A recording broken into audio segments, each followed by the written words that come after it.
Morning students, welcome to RDS group of school. This is your Hindi video. This video is for class 8th. ये video आपकी book व्याकरण बोध का है और आपका चैप्टर है आज का सर्वनाम, पार्ट 6 सर्वनाम। देखिए सर्वनाम क्या होते हैं? सर्वनाम शब्द वो होते हैं जो शब्द संज्ञा की जगह पर प्रयोग किए जाते हैं, वे शब्द सर्वनाम कहलाते हैं। सर्वनाम शब्द दो शब्दों सर्व प्लस नाम से मिलकर बना है, जिसका अर्थ है सबका नाम। इसका अर्थ ये है कि सर्वनाम शब्दों का प्रयोग सजीव तथा निर्जीव सभी संज्ञा शब्दों के लिए किया जा सकता है। सर्वनाम शब्द कितने शब्दों से मिलकर बना है? सर्व प्लस नाम। और इसका अर्थ क्या है? सबका नाम। और इसका मतलब ये हुआ कि सर्वनाम शब्द सजीव और निर्जीव कोई भी संज्ञा शब्द हो, दोनों के लिए प्रयोग किया जा सकता है। ये देखिए आगे डेफिनेशन लिखी है, वे शब्द संज्ञा के स्थान पर प्रयोग होने वाले शब्द सर्वनाम कहलाते हैं। जैसे मैं, तुम, तुम्हारा, वह, वे। आगे देखिए सर्वनाम के लिए कुछ उसके महत्वपूर्ण तथ्य हैं। सर्वनाम भाषा को प्रभावशाली बनाने में मदद करते हैं। और सेकंड है, सर्वनाम का रूप लिंग के अनुसार नहीं बल्कि वचन के अनुसार बदलता है। देखिए लिंग के अनुसार नहीं बल्कि वचन के अनुसार। वह दौड़ रहा है तो आपको क्या पता चल रहा है? ये एक वचन है और पुल्लिंग है। वह दौड़ रही है, इसका क्या अर्थ हुआ? ये एक वचन है और स्त्रीलिंग है। वे दौड़ रहे हैं, बहुवचन और पुल्लिंग। इससे देखिए दौड़ रहे हैं, इससे ये पता चल गया कि ये बहुवचन है। सर्वनाम से संबंधित मुझको, तुमको, हमको, ये जो शब्द आते हैं, मुझको दे दो, तुमको दे दो, ये शब्द अशुद्ध हैं। इनके शुद्ध रूप होते हैं मुझे दे दो, तुम्हें दे दो या हमें दे दो। ये होते हैं इनके शुद्ध शब्द। अब आइए सर्वनाम के भेद। सर्वनाम के भेद। सर्वनाम के कितने भेद होते हैं? सर्वनाम के 6 भेद होते हैं। पुरुषवाचक, निश्चयवाचक, अनिश्चयवाचक, प्रश्नवाचक, संबंधवाचक और लास्ट है निजवाचक। पहला आइए पुरुषवाचक सर्वनाम। देखिए पहला क्या है आपका? पुरुषवाचक सर्वनाम। बोलने वाले, सुनने वाले तथा जिनके विषय में बात हो रही हो वो शब्द कहलाते हैं। उनके लिए जिन शब्दों का प्रयोग किया जाता है वो सर्वनाम शब्द पुरुषवाचक कहलाते हैं। जैसे देखिए, मैंने बाज़ार से एक साइकिल खरीदी, तुमने भिखारी की मदद की, वह आज घर जाएगा। अब इसमें देखिए ये ब्लू में लिखे हुए मैंने, तुमने, वह, ये हुए सर्वनाम। अब आइए देखें वे सर्वनाम शब्द जो बोलने वाले, सुनने वाले, पढ़ने वाले या तीसरे कोई अन्य व्यक्ति के लिए प्रयोग किए जाते हैं, पुरुषवाचक सर्वनाम कहलाते हैं। पुरुषवाचक सर्वनाम के कितने भेद होते हैं? 3। उत्तम पुरुष, मध्यम पुरुष और अन्य पुरुष। यानी पुरुषवाचक सर्वनाम का जो होता है, पहला पर्सनल प्रोनाउन पुरुषवाचक सर्वनाम को बोलते हैं। क्या बोलते हैं हम लोग उसे? Personal pronoun. आपने इंग्लिश में personal pronoun first person, second person, third person होता है। उसी तरीके से फर्स्ट पर्सन यानी कौन है? मैं। यानी जो व्यक्ति स्वयं अपने बारे में बात कर रहा है, अपने लिए, वो जैसे इसमें है, मैंने बाज़ार से एक साइकिल खरीदी। वो व्यक्ति आपको क्या बता रहा है? मैंने, यानी वो खुद अपने बारे में बता रहा है, तो वो कहलाता है उत्तम पुरुष यानी फर्स्ट पर्सन। सेकंड पर्सन मध्यम पुरुष, यानी तुमने भिखारी की मदद की, यानी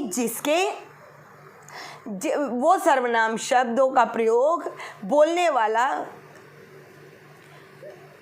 सुनने वाले के लिए किया जाता है और बोलने वाले के लिए क्या किया जाता है? उत्तम पुरुष। जो सर्वनाम देखिए फिर से बोल रही हूँ, जिन सर्वनाम शब्दों का प्रयोग बोलने वाला स्वयं अपने लिए करता है वो कहलाते हैं उत्तम पुरुष, और जिन सर्वनाम शब्दों का प्रयोग सुनने वाले के लिए किया जाता है, यानी वो जो सामने खड़ा आपके सुन रहा है, वो कहलाता है मध्यम पुरुष। और अन्य पुरुष वो होते हैं जो बोलने वाला और सुनने वाला किसी अन्य के बारे में बात कर रहे हैं, यानी बोल रहा है व्यक्ति और सुन रहा है और हम तीसरे की बात कर रहे हैं, वो जो तीसरा है वो कहलाता है अन्य पुरुष। देखिए उत्तम पुरुष में आते हैं मैं, मुझे, मेरा, हम, हमारा, हमें आदि। मध्यम पुरुष आप, आपको, आपका, आपके, तू, तेरा, तुम, तुम्हारा। और अन्य पुरुष में आते हैं वह, उसे, उसका, उसकी, उसके, वे, उनका, उनकी, उनको आदि। जैसे अब एक एग्जाम्पल है, मैं आइसक्रीम खा रहा हूँ। अब मैं क्या है? मैं अपने बारे में बता रहा हूँ, तो ये पुरुषवाचक का कौन सा होगा भेद? उत्तम पुरुष, क्योंकि मैं। अब अगर मान लीजिए ये हम कहें तुम मसूरी से कब लौटे, तुम, यानी आप सामने वाला जो है जिससे बात कर रहे हैं, तो तुम क्या हो गया? सेकंड पर्सन, यानी कि मध्यम पुरुष। अब आगे थर्ड ये है, वे आपस में लड़ रहे हैं। वे यानी बोलने वाला सामने वाले को बता रहा है कि वे आपस में लड़ रहे हैं, यानी वो तीसरे के विषय में बता रहा है, वो कहलाया अन्य पुरुष। आपको समझ में आ गया? पुरुषवाचक के 3 भेद होते हैं, उत्तम पुरुष, मध्यम पुरुष और अन्य पुरुष। सेकंड आइए निश्चयवाचक सर्वनाम। निश्चयवाचक सर्वनाम वो होते हैं जिन सर्वनाम शब्दों से किसी निश्चित व्यक्ति, वस्तु या स्थान की ओर संकेत का बोध हो, उसे निश्चयवाचक सर्वनाम कहते हैं। निश्चयवाचक सर्वनाम समझ, जो सर्वनाम किसी निश्चित व्यक्ति, वस्तु, घटना या स्थान की ओर संकेत कर रहे हों, वो निश्चयवाचक सर्वनाम कहलाते हैं। जैसे देखिए यहाँ की पिक्चर बनी हुई है, सामने जो लड़का खड़ा है वह मेरा भाई है। अब सामने जो लड़का खड़ा है वह मेरा भाई है, यानी निश्चित है कि वह उसका भाई है। तो वो क्या हो गया? जैसे एक एग्जाम्पल है, सामने जो घर दिखाई दे रहा है वह मेरा है, यानी वो आपको बता रहा है कि वो निश्चय ही उसका है, तो वो कहलाता है निश्चयवाचक सर्वनाम। अब जैसे आपका एक एग्जाम्पल और देख लीजिए निश्चयवाचक सर्वनाम का।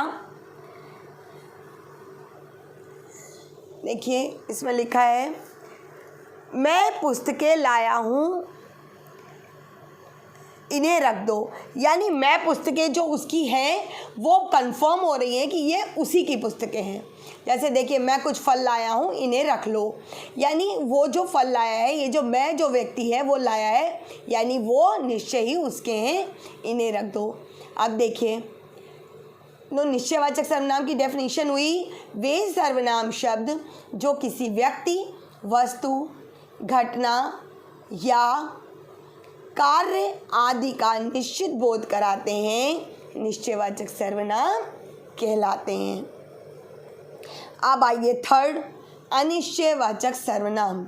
अनिश्चयवाचक सर्वनाम वो होते हैं जिन सर्वनाम शब्दों से किसी निश्चित व्यक्ति या वस्तु का बोध ना हो, मतलब वो चीज़, जैसे देखिए वे सर्वनाम शब्द जो किसी अनिश्चित प्राणी, वस्तु अथवा पदार्थ के लिए प्रयोग किए जाते हैं, यानी जिसका कंफर्म नहीं होता। जैसे इसमें एक एग्जांपल दिया है, फ्रिज में से कुछ निकाल कर पी लो। अब कुछ वहाँ पे कुछ भी रखा हो सकता है, पानी P low, cold drink P low, वो कह रही है कुछ भी निकाल के पी लो, कंफर्म नहीं है। जैसे एक है दाल में कुछ काला है, तो कुछ क्या है? कुछ नहीं पता, कुछ पढ़ा है या कुछ पता नहीं, जिसका कंफर्म नहीं होता वो कहलाते हैं अनिश्चयवाचक सर्वनाम।